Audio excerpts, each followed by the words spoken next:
Eu sei que você queria uma notícia boa, eu não quero estragar o seu dia, mas existe uma grande possibilidade que exista uma crise financeira mundial se montando aí para acontecer em breve. Desculpa. É verdade. Por que eu digo isso? Eu preciso te explicar algumas coisas sobre inflação, sobre como bancos centrais funcionam, sobre o efeito deles na economia e sobre como isso gera crises. Explicado isso, você vai olhar e falar, tem uma crise vindo. Inflação é o aumento da quantidade de dinheiro na economia, não é o aumento dos preços. Tá? Inflação é quando você coloca mais dinheiro na economia. Se você coloca mais dinheiro na economia do que deveria ter, você cria bolhas. É isso que um banco central faz. Ele joga dinheiro artificialmente na economia, ele serve na prática para criar mais dinheiro do que deveria existir. Agora, dinheiro deveria ter um lastro, deveria ser limitado. Ele não deveria. Dinheiro precisa ser escasso. Ele não pode ser assim, criei aí 10 bilhão, pronto, pode. Não, ele tem que ter uma quantidade limitada. Porque senão você tem problemas. Eu vou explicar ao longo do vídeo, calma. A gente antes tinha um sistema baseado em ouro. Você tem uma certa quantidade de ouro e uma certa quantidade de notas que valem ouro. Essas notas são o dinheiro. Você não pode imprimir uma quantidade muito grande, porque senão as pessoas podem querer trocar o dinheiro por ouro. E se você não tem ouro, você caloteia e daí sua empresa quebra. Então é limitado a quantidade de dinheiro que você pode jogar na economia. Isso não existe mais por causa de um banco central. E bancos centrais têm feito palhaçadas muito enormes na economia. Eles causaram a crise de 29, foi o Banco Central americano e o Banco Central inglês juntos causaram a crise de 29. Causaram a crise de 2008, causaram a crise aqui no Brasil, o Banco Central brasileiro causou a crise que nós estamos agora. E através da impressão de dinheiro. Através do aumento da quantidade de dinheiro circulante na economia. Não só em dinheiro físico, mas dinheiro depósitos especialmente. Porque depósitos é só um número eletrônico. Só um dígito lá dentro de um banco qualquer. Criar isso é muito fácil. Se você tem isso limitado por ouro, você não pode jogar qualquer coisa. Mas hoje você pode, porque o Banco Central permite com a ordem do governo. O que isso faz? Quando você coloca mais dinheiro na economia, você baixa o valor dele, você baixa o custo dele. Mais pessoas têm acesso a dinheiro do que elas deveriam. Você baixa o custo de empréstimos, você baixa o custo de comprar coisas. Isso leva a decisões econômicas incorretas. Se é muito barato tomar um empréstimo, empreendimentos que não deveriam ser feitos são. Você tem lá o custo de abrir uma empresa. E lá no custo está custo de crédito. Todas as empresas grandes lidam com crédito em vários pontos. Se você baixa os custos de um crédito artificialmente, o que você faz? Você força essas empresas, você dá incentivos a elas para tomarem decisões erradas, a investir no que elas não deveriam, a criar empreendimentos que elas não deveriam criar. O dinheiro tem um custo que é limitado pelo dinheiro que realmente existe. Se as pessoas têm realmente uma certa produção de riqueza, elas têm uma certa economia, essa certa economia pode ser emprestada. Se o governo tem, além dessa certa economia, ele vem e coloca outro tanto aqui, agora você tem mais dinheiro para ser emprestado, o preço dele cai, oferta e demanda. Tem mais de um bem, ele vale menos. Então o preço do crédito cai. Esse dinheiro que o governo colocou existe de verdade? Não, ele é falso, ele não deveria existir. Ele é uma fraude, ele é uma invenção do Banco Central.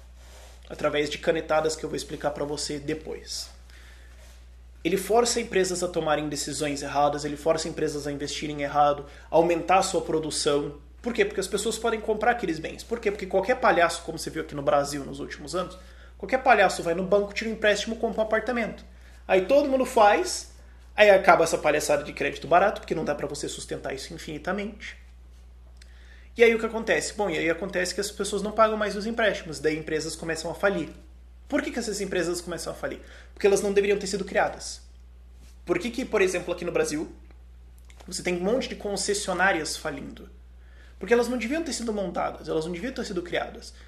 A verdade é que as pessoas não enriqueceram. A economia brasileira não cresceu. Nós não estávamos produzindo mais.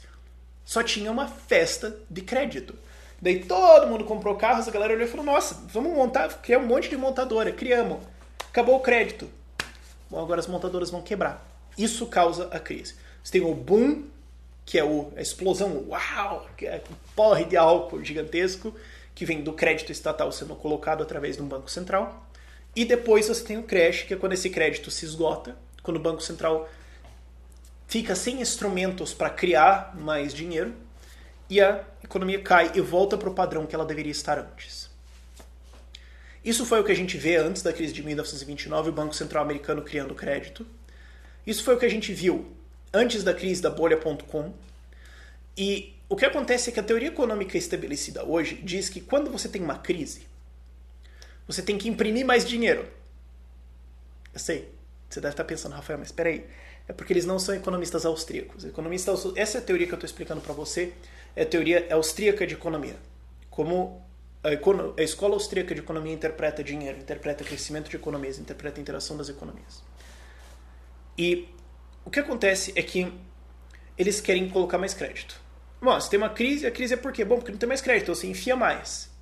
Joga mais álcool, joga mais cachaça, joga mais crack, joga mais cocaína.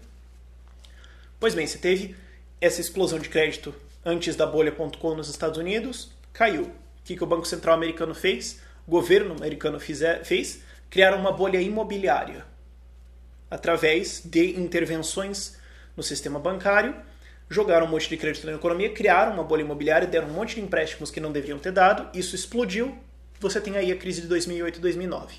Qual foi a resposta do governo americano? Em 2009, o Banco Central americano baixou suas taxas de juros para 0. Dinheiro de graça. A gente deu muito crédito, causou uma crise. A gente deu mais crédito depois, causou a crise de 2008. Vamos dar mais crédito. Na terceira vez é a sorte. Quando eles começaram a fazer isso, eles viram que não estava funcionando muito bem. Por quê? Porque eles não estavam permitindo a liquidação de negócios. Isso está falado no meu vídeo sobre a crise do Japão também. Mas quando uma economia cai, quando uma economia entra no crash, empresas quebram. Empresas precisam quebrar no crash, porque elas vão libertar a mão de obra que estava presa lá não produzindo, presa lá dando prejuízo. Eles vão libertar matérias-primas que eles compravam, que antes eles compravam para destruir, para ter prejuízo, para não agregar valor. Eles libertam, eles param de operar com isso e dão espaço para que outras coisas cresçam. É como você tem na Amazônia quando uma árvore cai. Você tem a Amazônia, tem a floresta lá e ela bloqueia a luz do sol de chegar no chão. E uma árvore vai crescendo, ela vai ficando velha, ela vai ficar podre e ela cai. Na hora que ela cai, a luz do sol chega no chão. E aí outras árvores, outras plantas crescem para substituir aquela árvore podre que caiu. A árvore podre precisa cair. Pois bem, os Estados Unidos impediram várias vezes que essas árvores podres caíssem, intervindo. Mais regulamentação, mais nacionalização, mais interferência governamental. Esse foi o padrão deles desde a bolha.com, desde a crise de 2008 e 2009.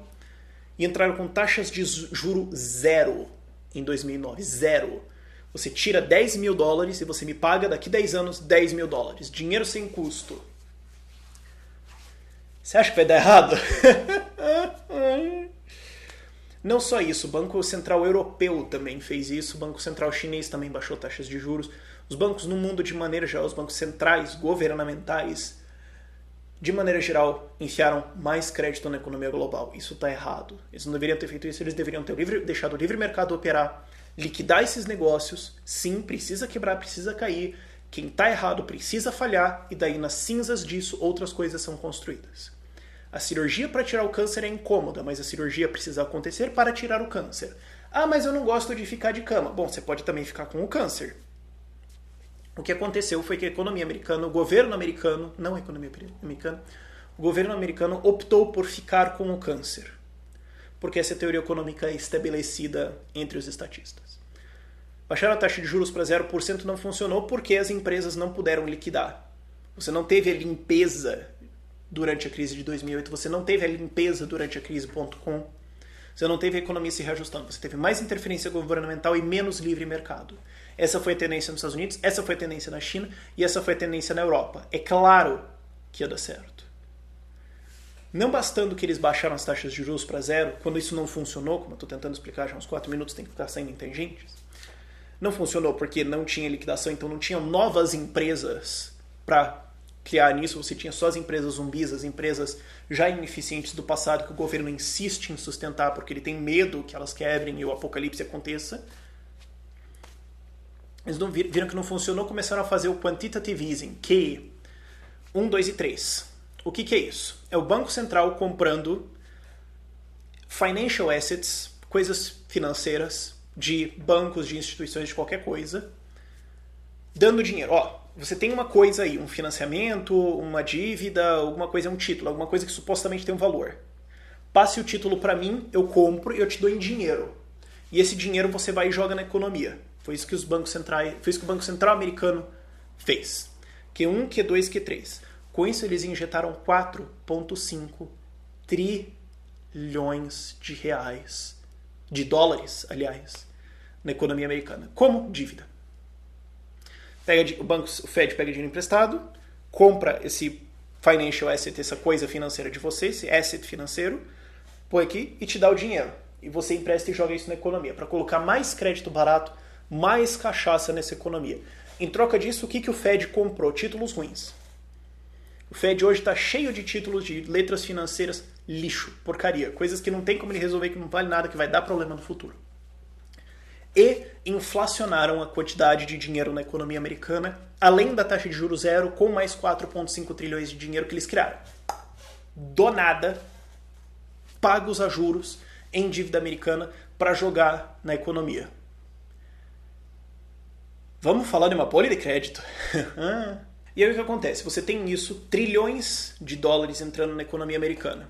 Qual que foi o efeito? Bom, você tinha dinheiro a custo zero. Aliás, você tinha dinheiro a custo negativo, porque se a inflação americana é 1% e o juro do empréstimo é zero, na verdade, você está com um juro de menos 1%. Na prática, é isso que está acontecendo. Eles fizeram isso. Fizeram Q1, Q2, Q3. A Europa copiou também, fez um quantitative easing. O Banco Central Europeu entrou comprando letras financeiras de vários tipos diferentes e jogando dinheiro na economia para desesperadamente tentar fazer a economia funcionar na base do tranco. Na base de, não, vamos deixar o livre mercado operar? Não, não vamos deixar o livre mercado operar. Não vamos deixar as empresas falharem e construírem novas.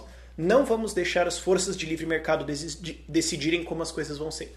Não, a gente vai sustentar negócios podres e intervir mais na economia.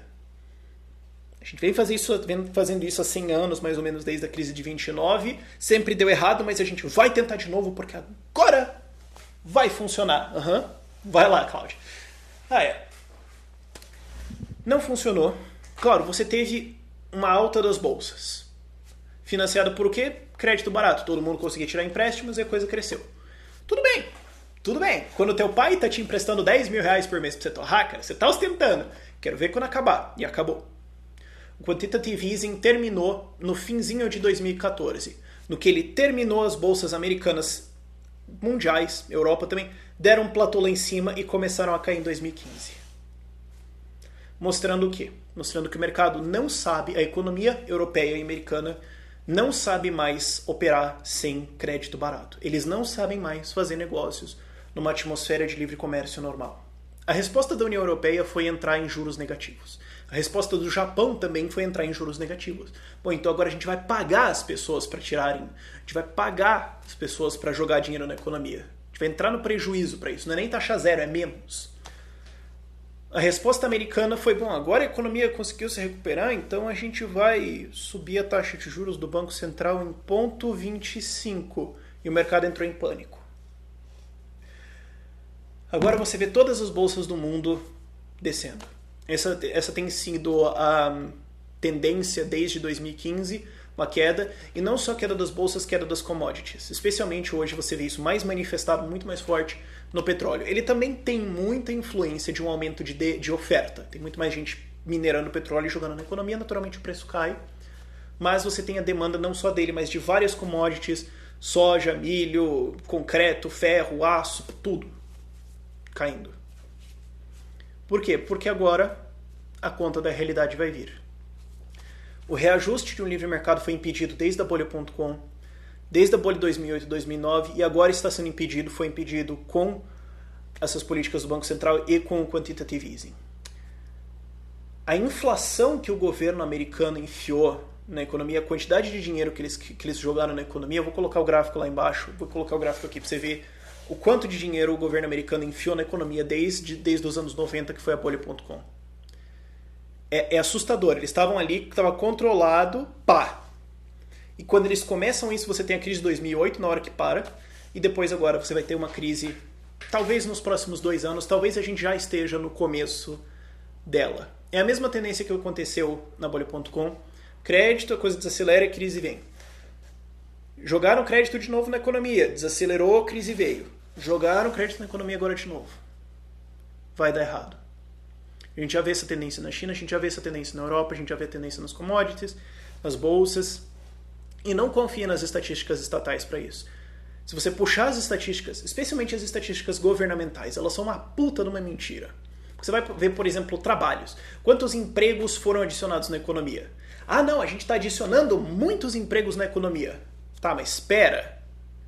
Quais empregos? Nos Estados Unidos tem uma queda agora de empregos full-time, empregos de 8 horas por dia, e uma alta muito grande de empregos part-time, 4 horas por dia. Então não é que tem mais empregos, tem mais pessoas saindo de empregos que realmente produzem e mais pessoas indo para empregos que produzem menos. Então o número total está melhor, mas a produtividade dos Estados Unidos não está indo muito bem. O PIB deles também é super zoado, porque você tem um monte de coisa governamental lá dentro. A inflação deles não indica muita coisa, mas o Monetary Supply deles, o M2, que é o gráfico que eu coloquei aqui para vocês, indica bastante da palhaçada que eles estão tentando fazer. E também eu olho para as commodities e olho para as bolsas, porque ali é o mercado respondendo à realidade. E aí você vê, não, pera, tem alguma coisa errada. O governo está dizendo que está tudo bem e todo mundo que está no mercado está discordando. Pera aí, quem que tá mentindo? Quem que costuma mentir sobre a economia? O governo ou o mercado? Você já começa a pegar um pulo do gato acontecendo aí. Essa política inflacionária não funciona. O Mises, Ludwig von Mises, já tinha falado isso lá atrás. O Rothbard já falou isso lá atrás. Ele tem um livro dele explicando a crise de 29, que ele explica que foi exatamente isso. Quando a crise de 2008 aconteceu, os austríacos estavam falando, tá vendo? A gente falou, cara, que saco, a gente tá falando, já tem 100 anos. Você tinha o Instituto Mises Brasil aqui na crise brasileira, falando lá desde 2010. Essa injeção de crédito brasileira via FGTS e via bancos estatais vai dar errado, dito e feito. Quando deu a crise, eles publicaram até um artigo falando, bom, resta recapitular todos os artigos que nós fizemos nos últimos 4 ou 5 anos falando que isso aqui ia ser uma puta de uma idiotice, dito e feito. A idiotice foi feita de novo nos Estados Unidos em escalas mastodônticas nunca vistas antes. 4,5 trilhões de dólares na economia americana é totalmente fora de qualquer sanidade. É bizarro. Fora a taxa zero de juros. Fora a taxa zero de juros. Então agora você tem o Fed sentado em cima de trilhões de dólares de títulos que não valem nada, que ele não tem o que fazer. Você tem agora os Estados Unidos endividado 18 trilhões, quando o Obama sair do cargo dele vão ser 20 trilhões de dívidas, 20 trilhões de dólares de dívida. Não sei como eles vão resolver isso. E se a taxa de juros subir? Puta, aí ferrou. E agora o que acontece? O Banco Central pode baixar as taxas para tentar estimular a economia mais via crédito podre e manter essa bolha rolando, só que eles não têm para onde baixar, para negativo. Já não basta que vocês tenham uma dívida agora de 18, 20 trilhões, vocês agora vão entrar em juro negativo. Com uma economia que não está indo para frente. Isso não vai dar certo, meu filho. A Europa também está no canto ali, em pânico. O Japão já jogou as taxas de juros para negativo, a Europa também. Não tem para onde ir. Não tem saída. É capaz do Brasil levar 2 porradas em cima. Não só essa crise agora, mas daqui 1 ou 2 anos levar essa crise ainda na cara. Pode ser que alguma coisa seja conjurada, algum instrumento seja conjurado por esses bancos centrais para tentar salvar isso. Algumas pessoas estão falando, não, teve o Q1, Q2, Q3, que é o Quantitative Easing, que são esses planos do governo federal, do Banco Central, comprar títulos e enfiar dinheiro na economia. Pode ser que eles façam um 4, que seja de 15 trilhões. Aí sim, agora funciona. Mas tá complicado. Confiança dos investidores está em níveis cada vez mais baixos. Vai ter um monte de links lá, de descrição de matérias lá embaixo para você ver. Eu não vou ficar citando cada uma delas aqui, porque é sacal pra caramba. Mas a confiança de investidores está nos níveis mais baixos, baixíssimo. Você tem futuros caindo, futuros são os contratos lá na frente, do futuro, caindo. Você tem investidores falando, olha, cara, eu acho que deu. China desacelerando, porque também entrou nessa história de crédito keynesiano que obviamente deu errado. Europa está tentando desesperadamente fazer alguma coisa desde 2008, não consegue. E agora ainda tem uma crise de imigração em cima, quer dizer, vai subir os custos, aí não sei o que eles vão fazer, não sei. A Grécia está voltando a ser um problema agora. Quero ver ainda os países periféricos assim que estão com problemas com Portugal, Espanha, Itália. Aí vai complicar a coisa mesmo. E os Estados Unidos só tem 18 trilhões de dólares de dívida para resolver. E o Japão tem o quê? 230% do PIB deles em dívida. Não vai dar certo. Isso vai dar errado em algum ponto. Essa conta vai chegar. Essa é uma política de crédito inflacionária que a escola austríaca já condenou. A escola austríaca de economia já condenou lá atrás. Já explicou de um lado para o outro. Vai ter várias fontes lá na descrição para você ler também, para você entender isso direitinho, para você procurar. Estão falando faz tempo que vai dar errado e agora vai dar errado de novo. Vai restar para nós da escola austríaca de novo olhar para o Apocalipse e falar, mas eles não aprendem. Pode ser isso. Pode ser o golpe final que vai derrubar esse sistema e forçar um retorno para um dinheiro lastreado em ouro. Derruba esses governos de uma vez só. Pode ser. Uma coisa que vai ser interessante de ver vai ser como a Bitcoin vai se comportar durante essa crise. Quer dizer, será que ela vai ser uma moeda de reserva? Será que ela vai ser tratada como um investimento e vai cair junto também? Será que ela vai ficar quieta? Será que vai explodir para cima? Não sei. Resta ver. Ainda tem coisas que podem impedir isso, mas é bem difícil. O castelo de cartas está muito grande e tem um tornado no horizonte e isso aí não vai dar muito certo. Não dá para saber quando, não dá para saber exatamente onde a coisa vai acontecer, essas coisas são impossíveis de prever, mas olhando todos os incentivos, todas as cartas que estão na mesa, todas as direções para a coisa que está indo, você olha e fala, olha, tem vários caminhos diferentes, mas todos eles terminam voando para fora de um abismo com uma poça de lava embaixo. A questão é se você vai cair de frente ou de ladinho. É isso que falta ainda ver. Se não for agora, vai ser lá mais na frente, mas não vai dar certo isso, não vai terminar bem. Prepare-se, eduque-se. Essa é a hora para você começar a entender essas coisas e se preparar para o futuro. E quando acontecer, vai ter outro vídeo, como eu fiz agora um vídeo sobre inflação, dizendo, eu avisei, a escola austríaca avisou, Mises avisou, Rothbard avisou lá atrás, mas os caras resolveram ser keynesiano e se ferraram. Aprendeu agora? Aí eles vão falar, não! Fazer o quê? Leiam Mises. Tchau, tchau.